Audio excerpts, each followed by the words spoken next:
on my way to visit Owen, the oil rig. And since it's an official visit, I have to wear my official harbor master's uniform. Now, all I need now is my official cap here. And... it is winter. I'll bet it'll be chilly out there. Maybe I should wear my earmuffs instead of my official cap. No. They're not really part of my official uniform.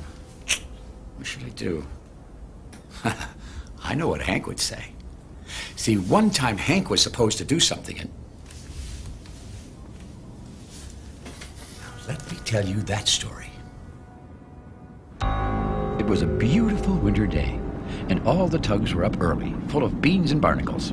Feeling the faraway warmth of the brilliant sun and the cool sea breeze on their faces made the tugs happy.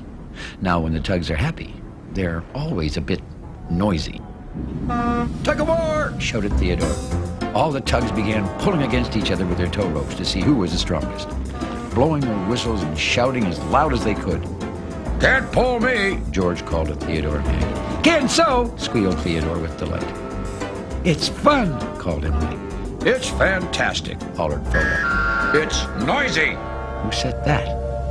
The tugs all looked around. It was the dispatcher.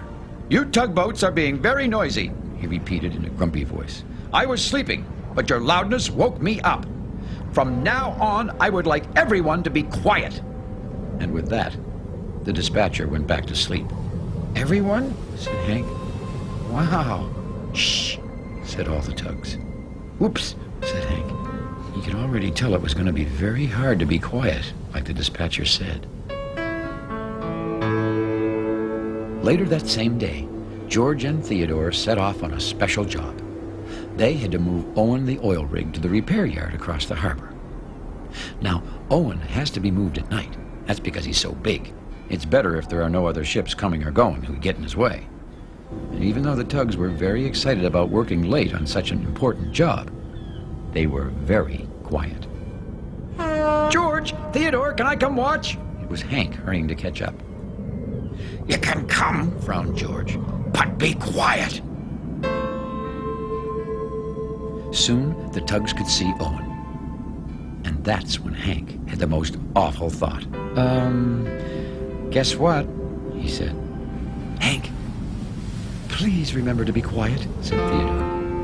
It was no use. Hank knew what was about to happen, and there was nothing he could do about it. You see, he remembered something about Owen, and the other tugs were just about to remember too. "Theodore, you go to the side," whispered George, "and I'll go in front. Hank, you stay beside me, and remember..." "I know," whispered Hank. "Be quiet." The tugs glided silently to their places, ready to begin moving Owen. George smiled. Everything was nice and quiet. "Hello there, tugboats!" someone roared. It was Owen, the giant oil rig. "Sure is good to see you. Yes, sirree, Bob," shouted Owen in his loud voice. Actually, Owen always talks in a loud voice. Very, very loud. "Gonna be moving me to the repair yards, huh, tugboats? Well, that's terrific. Terrific!" Owen's big voice bounced off the other side of the harbor and rumbled right back at the tugs, just like thunder. "I tried to tell you," said Hank to the tugs. "Owen is very loud," frowned George. "Say, what's everyone whispering about?" yelled Owen. "The dispatcher wants everyone to be quiet, Owen," Theodore said softly as the tugs set off. "Oh!" roared Owen. "Quiet? Well, that seems great. Great! Yes, sirree, Bob! Nothing like a little peace and quiet." Well, Owen didn't say another word. The tugs were very glad that Owen had decided to be nice and quiet. "Oh, let's all go down to the squid chicken ground. There's nothing I've found like the squid chicken sound." Hank just had to laugh. Owen wasn't trying to be so loud. He just couldn't help himself. And Hank couldn't help laughing. "Hank," Theodore said hotly, "it's not funny." "Oops," roared Owen. "Forgot to be quiet again. Well, from now on, I'll be as quiet as a sea cabbage. No, I'll be as quiet as a goldfish. A potato." Owen went right on, and the more he named things, the louder his voice got. And the louder his voice got, the louder Hank laughed. "Hank," grumbled George finally, "you're being too noisy. You can't watch us anymore."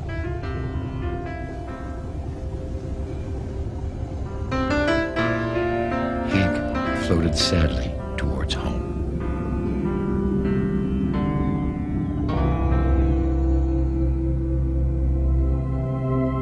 Now by this time, a thick pea-soup fog was rolling into the harbor on the cold night air. And with the darkness coming on, it was getting harder and harder to see.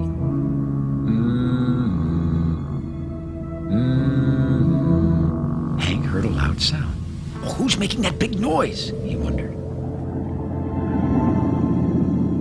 It was Lily, the lighthouse, blowing her foghorn.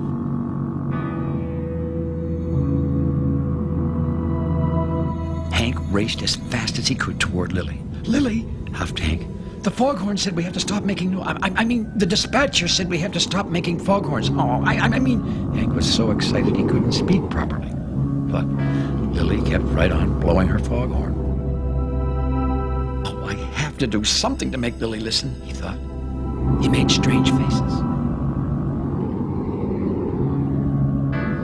Finally, Hank floated backwards, rattled his anchor, rolled his eyes, and went straight towards Willie's Island.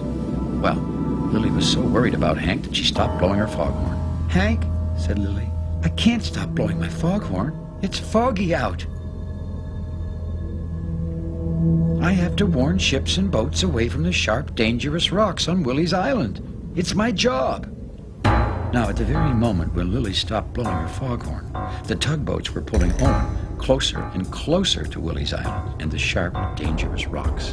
Owen let out a thunderous yawn. "Well, tugboats," he bellowed, "looks like this is going to take a while. I may as well get me some shut-eye. Sleep tight.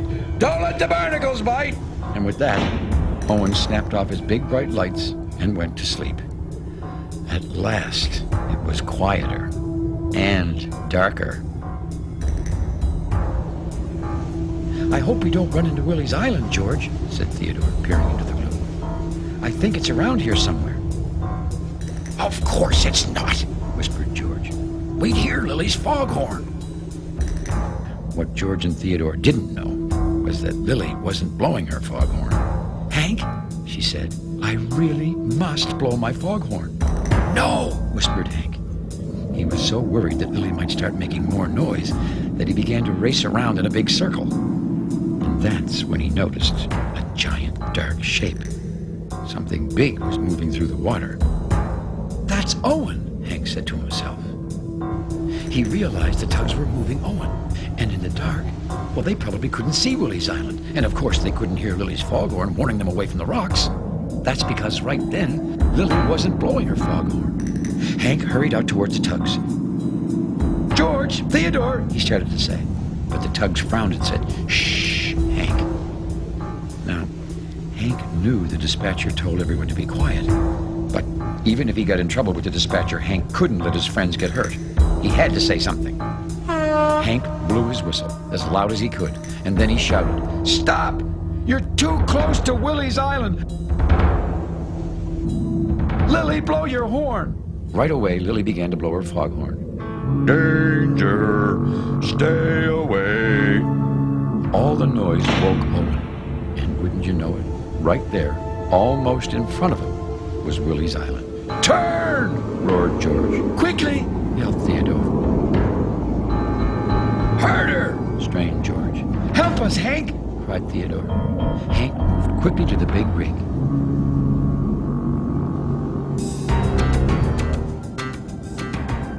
And pushed with all his might. "We're doing it!" yelled Theodore.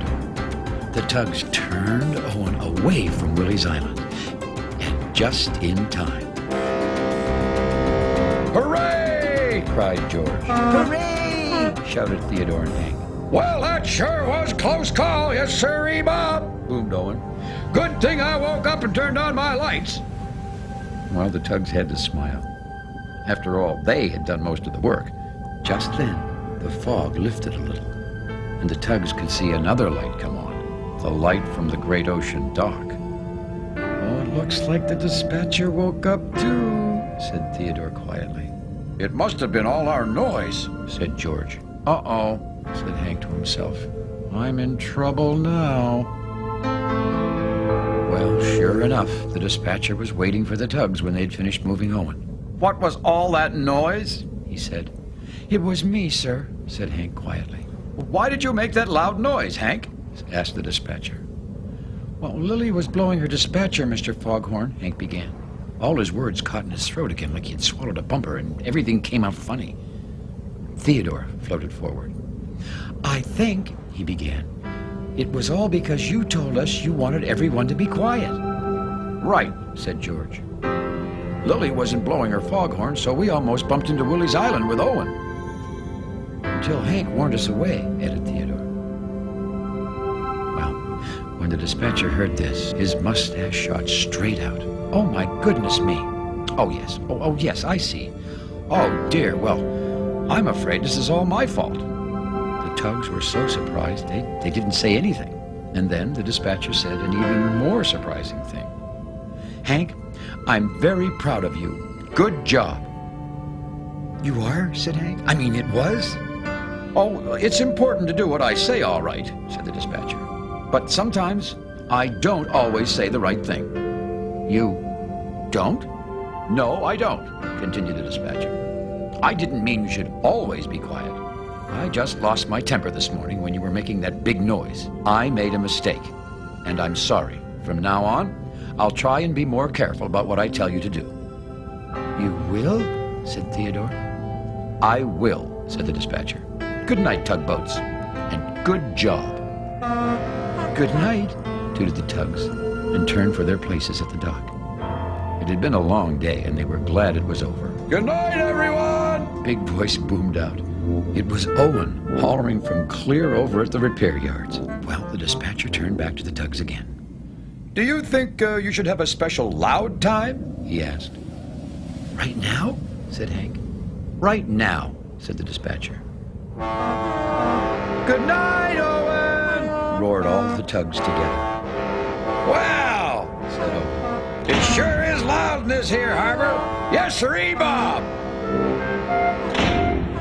You know, I'm very proud of Hank, too.